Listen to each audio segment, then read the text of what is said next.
An officer confronts a man wearing a MAGA hat, only to realize that his judgment was way off. What follows is a journey of self-reflection, growth, and a lesson in understanding. Stay tuned to see how one man's mistake leads to a powerful transformation. The day began like any other in the sleepy town of Ashton. The sun had just started to rise, casting a golden glow over the streets. The small coffee shop at the corner of Maple Street, a local favorite, was already buzzing with activity. The smell of freshly brewed coffee wafted through the air, and the gentle hum of conversation filled the room. The residents of Ashton were used to this peaceful routine: early risers, business owners, and families coming together to start their day. Officer Mark Reynolds, a veteran of the Ashton Police Department, had just finished his morning shift and was stopping by for a quick cup of coffee before heading home. At 39, Mark had earned the respect of the town's citizens with his quiet demeanor and dedication to his work.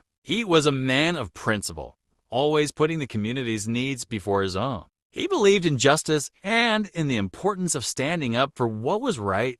He had spent years upholding the law and maintaining peace in Ashton, a place where everyone knew everyone else. As he walked into the coffee shop, Mark waved to a few regulars who were seated by the windows. The barista, a young woman named Sarah, greeted him with a warm smile. "Morning, Officer Reynolds." "Your usual." Mark nodded, a small smile tugging at the corners of his mouth. "Yes, please. Just black today. Coming right up." He found an empty seat near the window, enjoying the early quiet before the shop would fill up with more customers. As he sat down, his eyes wandered over to the door. That's when he saw him, the man who would change everything for Mark. In the next few moments, the man entered the coffee shop wearing a bright red MAGA hat. Mark's eyes immediately narrowed. The man, in his early 40s, was tall, with a broad frame that made him stand out in the small, cozy space. He was dressed casually, with a faded jacket and jeans. But it was the hat that made Mark's attention snap back to him. Mark's hand instinctively went to his coffee cup as his mind raced. The man had barely crossed the threshold when Mark's thoughts began to spiral. The MAGA had a symbol of division, of rhetoric that had taken over the country. In recent years was the last thing Mark expected to see in his quiet town of Ashton. It wasn't just a hat. It was a political statement, and to Mark, it represented everything he had worked against: intolerance, aggression, and the deepening divide between people who were supposed to care for one another. He couldn't help but feel his chest tighten. Mark had always prided himself on remaining calm and neutral, on not letting his personal feelings interfere with his work. But this symbol of division, stirred something deep within him. He watched as the man approached the counter, greeted Sarah, and placed his order. "Black coffee, please," the man said, his voice low but confident. Sarah smiled, taking the order. "Sure thing. It'll be just a minute." Mark watched the exchange closely, every fiber of his being wanting to step in, say something, but he remained seated. There were other patrons around, but none of them seemed to react to the man in the MAGA hat. The man had taken a seat at the corner, sipping his coffee quietly, seemingly unaware of the tension he had sparked. Mark couldn't ignore the pang of frustration gnawing at him. He had seen this kind of thing on the news, heard the debates, read the divisive comments online. But here, in his town, it felt different.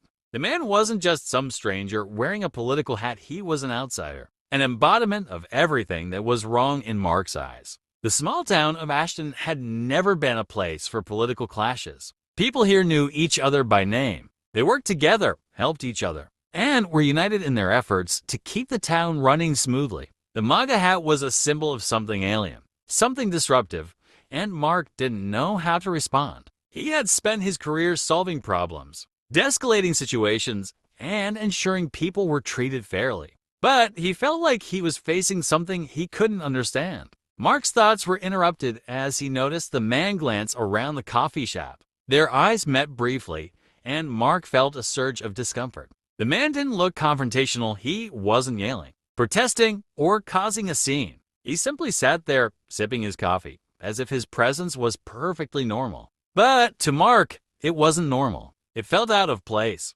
He couldn't stand it. With a sigh, Mark stood up, walking toward the counter where Sarah was preparing the man's coffee. He needed to confront this. He needed to say something. He couldn't let this symbol go unchallenged in his town. "Excuse me," Mark said as he approached the man at his table. His voice was firm, but not without hesitation. The man looked up, startled by the sudden intrusion. "Yes," he said, raising an eyebrow. His tone was calm, but his eyes betrayed a hint of curiosity. "I don't think it's appropriate to wear that here," Mark said, gesturing to the man's MAGA hat. The words hung in the air, as if the entire coffee shop had suddenly gone silent. The man's face flickered with surprise, but it quickly shifted to neutrality. "Excuse me?" the man asked, his expression confused. He seemed genuinely taken aback. "That hat," Mark continued, his voice slightly raised now, "it's a symbol of division. We don't need that kind of negativity here in Ashton." The man sat back in his chair,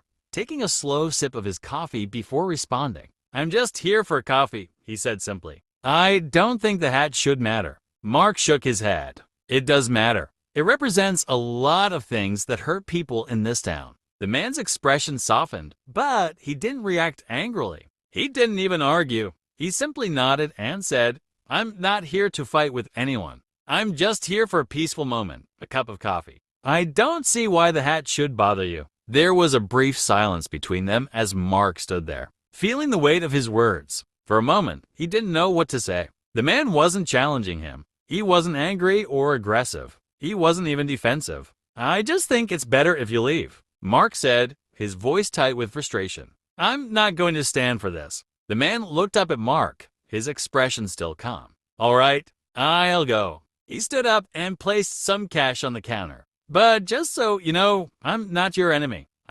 Mark watched the man leave the coffee shop, his thoughts a whirlwind of confusion. He had confronted him, but now he didn't know what to think. The man hadn't fought back or made a scene. He just left like it was nothing. But for Mark, it wasn't nothing. He was left with an uncomfortable feeling that gnawed at him. He had judged the man based on his appearance, based on the hat, without considering who he really was. And now, as he stood there in the empty coffee shop, Mark realized something had shifted within him. He didn't know it yet, but that brief encounter would lead to a revelation that would challenge everything he thought he knew about people and the way he saw the world. Mark woke up the following morning with a heavy weight pressing on his chest. His encounter with the man in the MAGA hat at the coffee shop had haunted him through the night. He kept replaying their brief interaction over and over in his mind, questioning his actions, wondering if he could have handled it differently. The sun was just beginning to rise, casting a golden glow over the small town of Ashton. The streets were still quiet, and the morning air had a crispness to it that hinted at the change in season. Mark sat at his kitchen table, a steaming cup of coffee in his hand, but his thoughts were elsewhere. He had always prided himself on his ability to stay calm, on his ability to judge a situation objectively. But yesterday, for the first time in his career, he had let his emotions take control. He had let his bias take control. The MAGA hat had triggered something deep within him, a reflexive anger he couldn't shake. But now, sitting alone in his kitchen, he realized how reckless that had been. The man hadn't done anything wrong. He hadn't provoked Mark. He hadn't caused a scene. And yet Mark had reacted as if his mere presence was an affront. He had taken one look at the hat, assumed the worst, and judged him accordingly. As the day wore on, Mark's discomfort didn't fade. He couldn't focus on his duties, his mind constantly drifting back to the coffee shop. Even as he patrolled the streets, he found himself distracted by the image of the man sitting at the table, his coffee in hand, his calm demeanor, so different from Mark's own anger. Around noon, Mark stopped by the station to check in. He had been avoiding Tom, his partner, all morning. Not because he didn't trust him, but because he knew that Tom would ask about the incident. He had yet to process it himself, and he wasn't sure how to explain it. Tom had always been the more level-headed one of the two, the one who seemed to navigate the complexities of human nature with ease. Mark, on the other hand, had always been a man of action, quick to act and slow to reflect. But now, reflecting was all he could do. As he entered the station, Tom looked up from his desk, his face lighting up with recognition. "Hey, Mark, you're here early today. How's it going?" Mark tried to smile, but it came out forced. "It's going all right. Just needed to check in.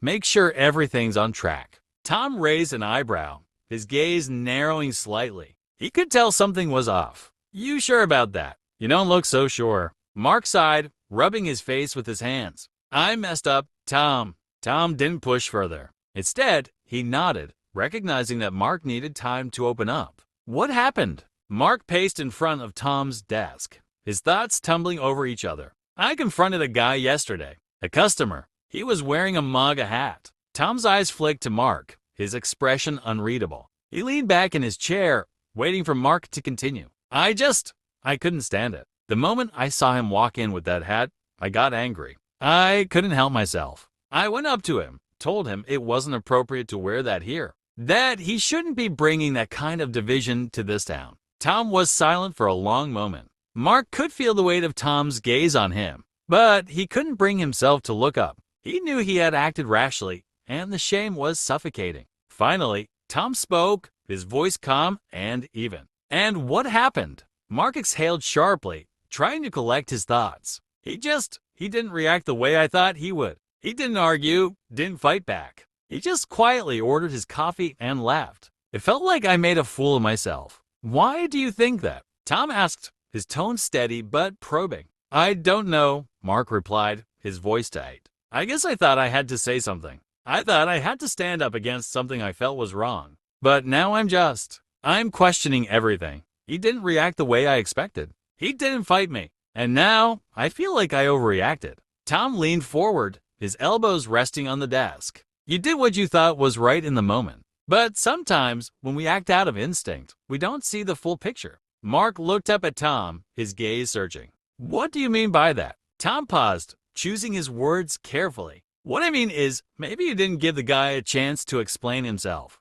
Maybe he wasn't wearing that hat to start a fight or make a statement. Maybe it was just a hat to him, a part of who he is. But you saw it as something else. You didn't ask why he was wearing it. You just reacted. Mark felt a knot form in his stomach. Tom's words hit him harder than he had expected. He realized then that his assumption, that everyone who wore that hat was part of the problem, had clouded his judgment. He hadn't seen the man. He had only seen the symbol. And that symbol, in Mark's mind, had represented everything he was fighting against. Later that afternoon, Mark returned to the coffee shop, determined to find some answers. He knew he had to face the man again. He couldn't just let this mistake linger. He wasn't sure how to approach him, or even what he was going to say. But he knew it was the right thing to do. He had to take responsibility for his actions. As he walked into the shop, his eyes scanned the room, searching for the man. To his surprise, the same person was sitting in the corner, his MAGA hat still perched atop his head. This time, Mark approached him slowly. But there was no anger in his chest, no rush to confront. It was a more measured step, one born from his own reflection. Excuse me, Mark said, his voice calm. Do you mind if I join you for a moment? The man looked up, surprise flickering in his eyes, but he nodded. Sure, take a seat. Mark sat down across from him, his hands resting on the table. He didn't know where to begin, but he knew this was his chance to make things right. I owe you an apology, Mark began, his voice steady but sincere. Yesterday, I confronted you. I was wrong to do that. The man raised an eyebrow, but he didn't say anything. He simply waited for Mark to continue. I saw your hat, and I immediately judged you. I assumed I knew what you stood for based on that symbol. But I didn't stop to consider who you really are, or why you were wearing it. The man remained silent, his expression unreadable. Mark shifted in his seat, the weight of his words sinking in. I've spent my career as a police officer trying to uphold fairness and understanding. But I failed you. I acted on assumptions, and I want to make it right. The man finally spoke, his voice calm and even. I appreciate your apology, but I also want you to know something. This hat isn't about trying to start a fight or push anyone's buttons. For me, it's a reminder of the values I believe in: resilience, hard work, the right to speak my mind. I wear it because it represents something personal to me. Mark looked at him, a sense of clarity starting to form. I understand now. I didn't give you that chance to explain. I just reacted, and that was my mistake. The man nodded, a slight smile tugging at the corners of his lips. We all make mistakes, but the important thing is to learn from them. I'm glad you took the time to come back and talk. The days following Mark's encounter with the man in the MAGA hat were filled with quiet reflection. His apology had been met with calm acceptance, And though he felt some measure of relief, the weight of the situation remained. Mark had always prided himself on his ability to make quick, decisive judgments. But this was the first time that his instincts had led him down a path that didn't feel right. He knew the encounter had shifted something inside him. But what exactly was still unclear. One thing was certain, though his assumptions had been challenged, and he could never go back to seeing the world the same way again. Over the next few days, Mark tried to get back to his usual routine. He continued patrolling the streets, responding to calls, and attending meetings at the station. The small town of Ashton carried on as usual, the everyday rhythm of life unchanged. But the more he thought about the coffee shop incident, the more Mark realized that his confrontation with the man was just the tip of the iceberg. It was a few days later when Mark found himself back in the coffee shop, his footsteps almost instinctively taking him there. He hadn't expected to return so soon. But the place had become a symbol for something larger now. It wasn't just about the MAGA hat, or even the man. It was about his own growth, his own willingness to question his beliefs and biases. He had seen enough in the past few days to understand that the road ahead was going to require humility, patience, and an open mind. As Mark walked into the shop, he noticed the familiar hum of quiet conversation and the smell of freshly brewed coffee. But there was one noticeable difference this time. The man in the MAGA hat wasn't sitting in his usual spot. Mark glanced around, his eyes scanning the room. He didn't know why, but he felt a pang of disappointment. He hadn't expected a conversation with the man, but somehow he felt unsettled by his absence. He went to the counter, placing his order, and then waited, the unease creeping in once again. "Your coffee's ready," Sarah, the barista, called out. Mark took his cup and turned to head toward the corner, but he froze mid-step. Standing near the counter, chatting with a few patrons, was the man he'd confronted days earlier. Mark had barely recognized him at first, as he was wearing a simple black coat instead of his usual attire. His hair was neatly combed, and he carried himself with a quiet confidence. But what stood out the most wasn't his appearance, it was his presence. Mark's stomach churned as he realized who the man was talking to. Behind the man was a group of local residents, some of them familiar faces from town council meetings and town hall events. They were listening intently to what the man was saying, nodding in agreement. Mark's heart skipped a beat. Suddenly, it clicked. This was the mayor. The realization hit Mark like a jolt of electricity. The man he had confronted, the one he had judged solely based on his MAGA hat, was none other than Mayor Thomas Sullivan, the leader of Ashton. The very same man who had worked tirelessly to improve the town, to bring about positive change, and to maintain the peace. The shock of it all left Mark speechless. As he stood frozen in place, trying to process the enormity of the situation, Sarah caught sight of him. She walked over, her face lighting up with recognition. "Mark, hey, glad to see you back," she said brightly, not yet noticing the surprise on his face. "Mayor Sullivan's just talking about the new community garden project. It's something he's been really passionate about." Mark's mouth felt dry, and he struggled to find the right words. "The mayor?" he asked, his voice sounding strained even to his own ears. Sarah smiled, completely unaware of the storm brewing inside Mark. "Yep, Mayor Sullivan. He comes by here a lot. He's always so friendly with everyone, really approachable." Mark's mind was racing. He had been so quick to judge the man based on his hat, so eager to label him. He hadn't taken a moment to consider that the person sitting across from him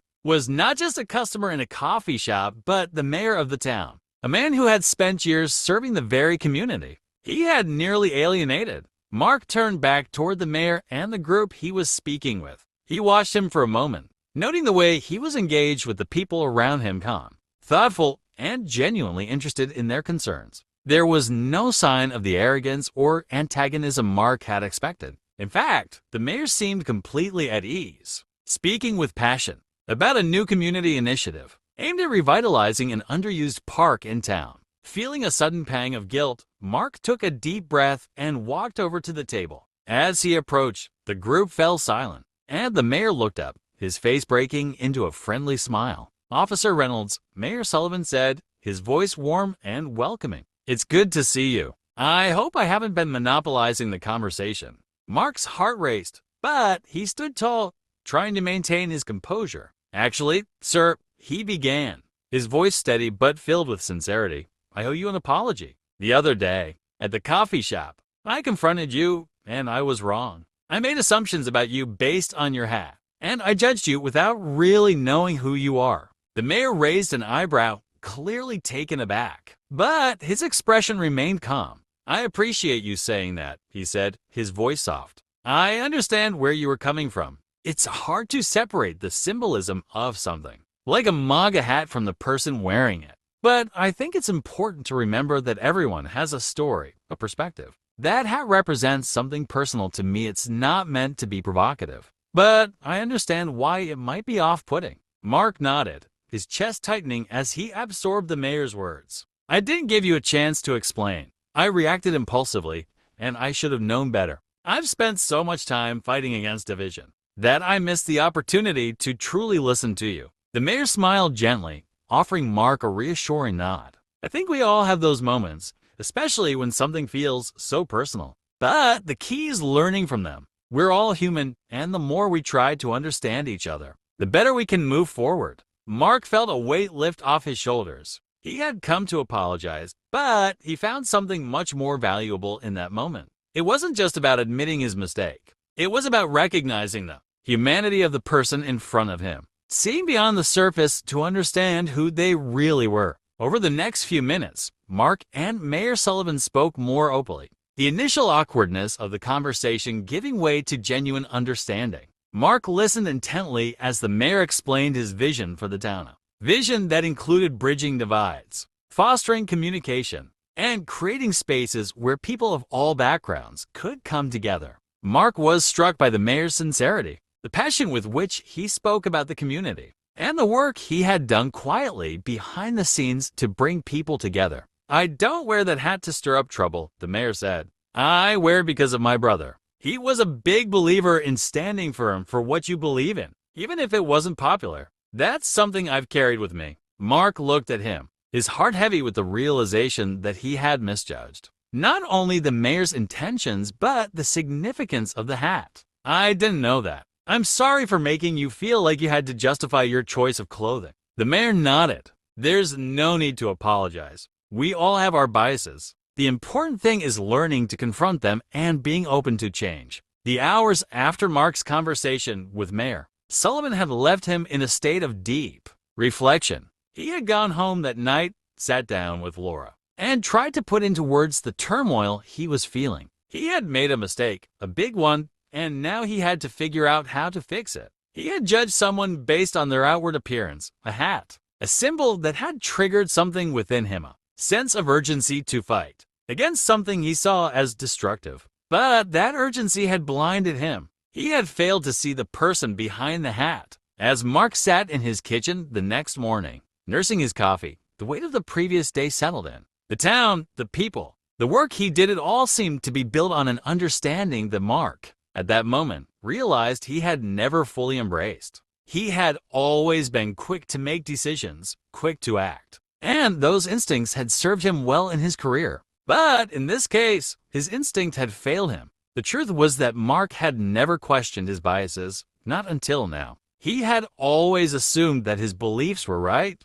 that the things he fought for were absolute. And now, in one simple interaction, he was realizing that it wasn't so simple. He had to confront his own biases. He had to learn to see people, all people, for who they were, not just for the labels they wore or the symbols they carried. The realization was uncomfortable, but Mark knew that it was necessary if he wanted to be the kind of officer, the kind of person he truly aspired to be. As Mark prepared for the day ahead, he knew that he couldn't move forward without addressing the issue head-on. The mayor had been gracious, had accepted his apology without hesitation. But Mark still felt the need to do more. He didn't just want to apologize and leave it at that. He wanted to show the mayor and the town that he had learned something valuable from his mistake. But how? What did it mean to show someone that you had grown, that you had learned to look beyond your initial impressions and see the full picture? He knew that the answer wouldn't be easy, that it would require more than just words.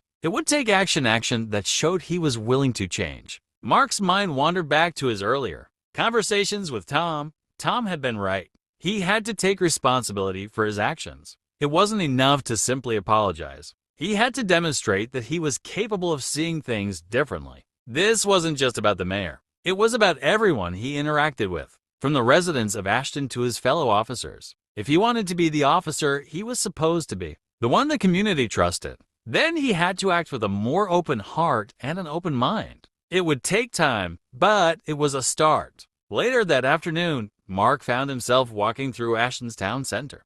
The streets were quiet, the kind of peaceful atmosphere that had always made Ashton a place people wanted to call home. As he passed the familiar storefronts, he saw the mayor's office up ahead. It was a modest building, one that Mark had visited countless times before for meetings. But today, it felt different. He wasn't just going there as an officer. He was going as someone who had realized that he needed to learn, to understand, and to make amends for his own blind spots. When he entered the mayor's office, the receptionist greeted him with a smile. "Good afternoon, Officer Reynolds. The mayor's just finishing up a meeting, but he's expecting you. You can head right in." Mark nodded, his heart racing. He had come here with a purpose, but that didn't mean the discomfort had fully faded. He still wasn't sure what he was going to say. The mayor had been kind when he had apologized, but Mark needed to show that he understood more than just the surface of the situation. He needed to prove to himself that he was capable of growth.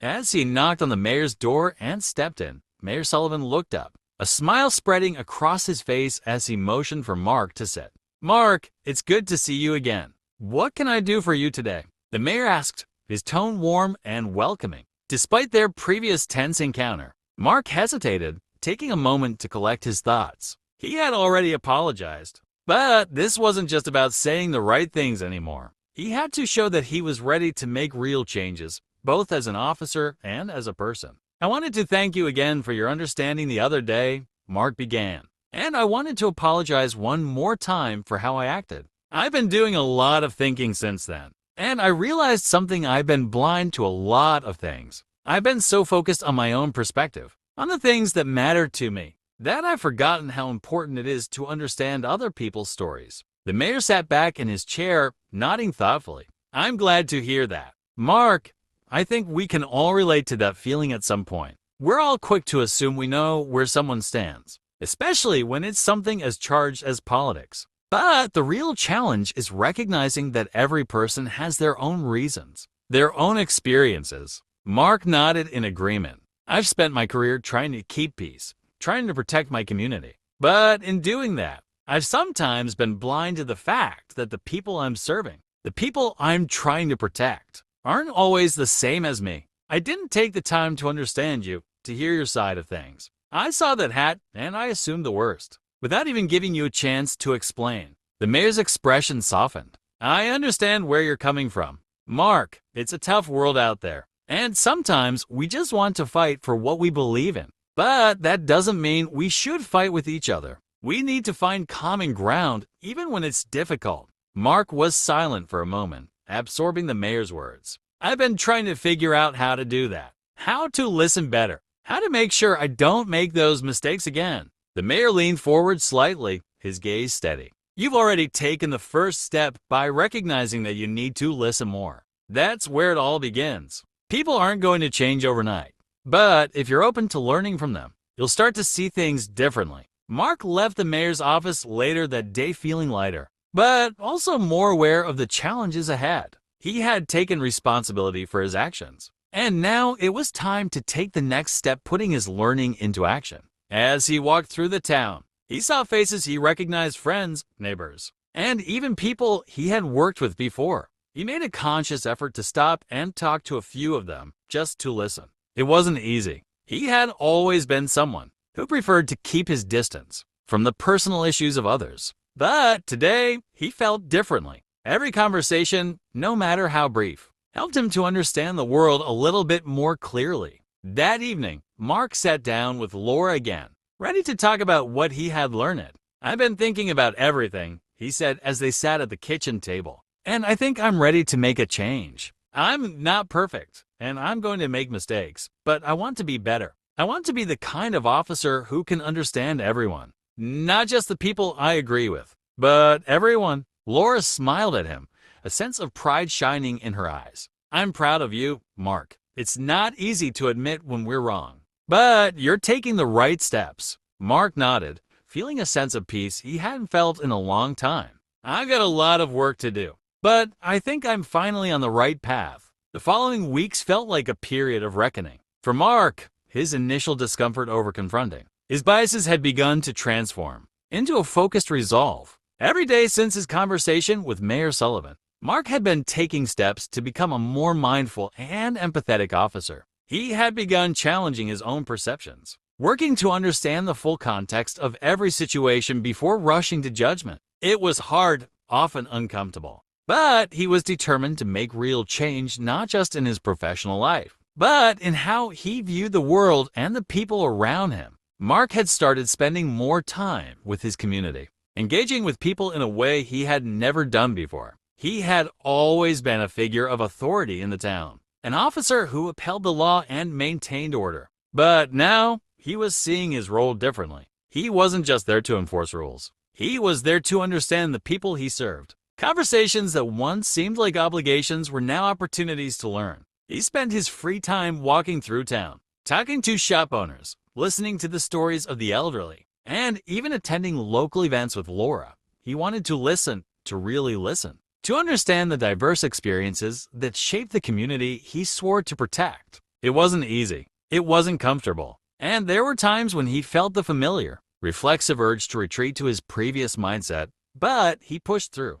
Mark's growth came in small, incremental steps each conversation. Each moment of self-reflection was helping him become the kind of officer and person he wanted to be. One afternoon, as Mark was walking through the park near the center of town, he saw a familiar face. It was Thomas, the young man who worked at the local grocery store. They had spoken a few times over the years, but Mark had always known him as just another young employee, someone he might nod at or greet in passing. But this time, Thomas seemed deep in conversation with an older woman, someone Mark recognized as Margaret, an outspoken community leader who often spoke at town meetings. Mark's first instinct was to approach them, to check in and make sure everything was okay. But as he walked closer, he noticed something different.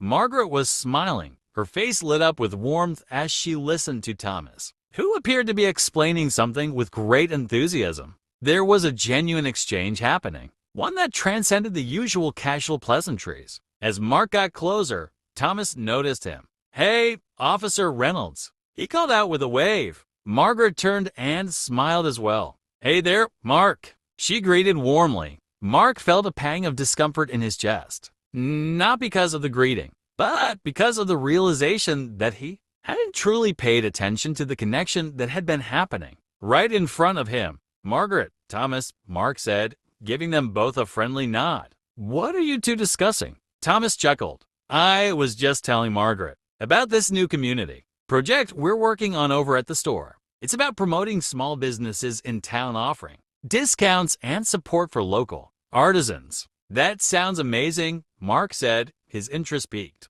"How's that going?" Margaret spoke up. "It's really taking off. People are excited about supporting each other again. It's been tough with everything that's been happening in the world, but this is our way of building something positive here in Ashton." Mark listened intently as they spoke, realizing how much he had missed by staying in his bubble of assumptions. Margaret and Thomas were talking about the very community building work he had always preached about. Yet, he had been so focused on fighting against what he disagreed with that he hadn't noticed the efforts right in front of him. These are people working for the betterment of Ashton, working together to bridge the gaps in a divided world. As the conversation continued, Mark made a conscious effort to truly listen. He asked questions, nodded along, and refrained from offering his own opinions. This wasn't about him. It was about them. And in that moment, he realized something profound. It was never about him. It was about the people he served, their stories, their struggles, their hopes. Comma the next week, Mark attended a town hall meeting, a regular event where community issues were discussed and plans for the future were made. It had always been a formal, occasionally tense affair in the past, but this time it felt different. As Mark walked into the packed meeting room, he saw faces he recognized, neighbors, fellow officers, and even some people from the coffee shop. There was a sense of unity in the room, and it was palpable. Mayor Sullivan stood at the front, addressing the crowd. His voice was steady, filled with conviction, but also with an understanding that came from experience. He was talking about new initiatives for the town, programs to help small businesses, fund community development, and promote local civic engagement. He spoke about inclusion and how important it was to create an environment where everyone felt heard, regardless of their background or political beliefs. As Mark listened, he realized how much he had to learn. Here was the mayor, someone he had judged, too quickly offering words that spoke to the heart of what Mark had always believed, but in a way that was more inclusive, more open. It wasn't just about fighting for what's right in his eyes. It was about fighting for what was right for everyone, seeing all perspectives and working together. This wasn't a fight of left versus right, but of people coming together for the greater good. When the floor was open for comments, Mark stood up. The room grew quiet, and all eyes were on him. He wasn't used to speaking in public, especially at a town hall, but today felt different. He was no longer the officer who acted out of instinct and assumption. He was a member of this community, part of something larger than his individual beliefs. "I just want to say something," Mark began, his voice steady but filled with sincerity. "I've been doing a lot of thinking lately about my role as an officer and, more importantly, as a member of this community. And I've come to realize that I've been too quick to judge people, to focus on fighting against what I didn't agree with, without truly understanding where they're coming from. I want to apologize to anyone I've offended. I want to do better. I want to listen more and learn more. And I want to work with all of you to make Ashton a place where we can all come together." The room was silent for a moment, and then a round of applause erupted. Mark stood there, a bit surprised by the reaction, but also deeply moved. It wasn't just about the apology, it was about the recognition that he had grown. He wasn't perfect, and he knew there would be times when he would stumble. But he had taken the first steps toward understanding, toward seeing people for who they really were, not just for what they represented. As the weeks passed, Mark continued to focus on the changes he was making in his own life. He took the time to engage with people, to listen to their stories, and to ask questions that didn't come from a place of judgment, but from a place of genuine curiosity. He spent more time with his fellow officers, sharing what he had learned and encouraging them to do the same. He was determined to build bridges, not walls. One afternoon, as he was walking through town, he spotted the same man from the coffee shop, the one he had initially confronted. The man was sitting on a bench, talking to a group of teenagers. Mark approached him, a small, tentative smile on his face. "Hey," Mark said, catching the man's attention. "I just wanted to say, thanks for being patient with me the other day." The man looked up, recognition in his eyes. "You're the officer, right?" he said with a friendly grin. "Yeah," Mark replied. "I've had some time to think about our conversation. I wasn't fair to you. I'm sorry." The man nodded, his expression warm. "No hard feelings. We all have our own perspective. I get it." Mark sat down beside him, and the two began to talk, this time not as adversaries, but as two people learning from each other. It wasn't about agreeing on everything. It was about understanding, and that, Mark realized, was the first step toward true community.